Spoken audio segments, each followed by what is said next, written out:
안녕하세요. 김서희 세무사입니다.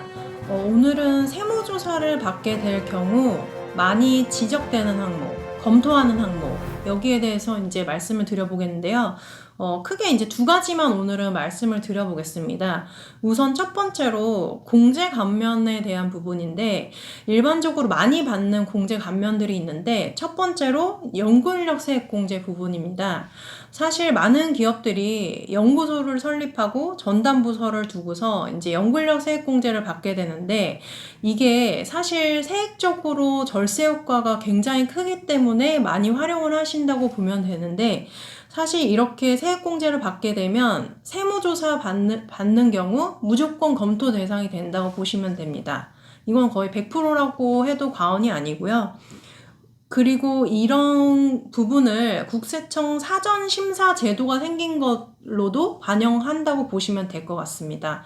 그래서 당장 연구인력 세액공제 절세 효과가 커서 조건이나 내가 해당되는지에 대해서 따져보지 않고 이렇게 진행을 하신 경우는 조심을 하시고, 그러니까 조심을 한다는 게 사전 검토를 또 진행을 하셔서 내가 추후에 세무조사를 받게 됐을 때 문제가 없을지 여기에 대해서 이제 사전적으로 검토를 해보시면 좋을 것 같습니다.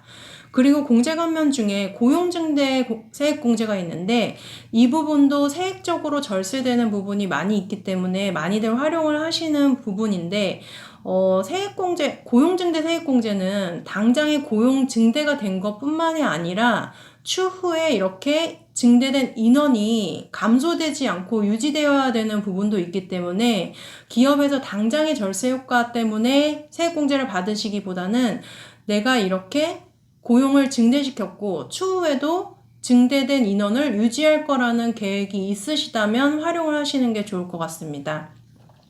그리고 이제 두 번째 주제로 인건비에 대한 부분인데요. 사실 일반적인 중소기업 같은 경우에는 대표이사의 가족분들, 예를 들면 이제 뭐 자제분들 같은 경우가 인건비, 그러니까 근로소득자로 등재이 되어 있는 경우가 많이 있어요. 그렇게 되면 사실 세무조사를 받는 경우에 대표이사의 가족 인건비는 또 무조건 검토 대상이 된다고 보시면 될 것 같습니다. 실질적으로 가족 기업을 운영하시는 경우도 많고 또 가업을 승계하시는 경우도 있기 때문에 이렇게 자제분들이 직접 회사에 나와서 일을 하시는 경우도 많이들 있습니다.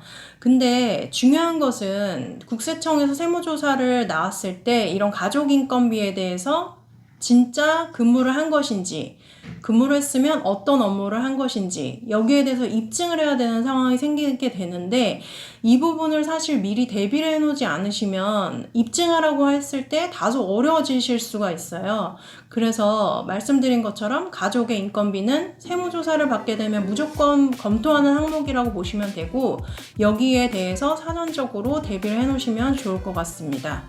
네, 오늘은 세무조사 시 가장 많이 보는 항목 중 두 가지에 대해서 말씀을 드렸는데 다음에 또 다른 토픽으로 영상 준비해서 찾아뵙도록 하겠습니다. 네, 감사합니다.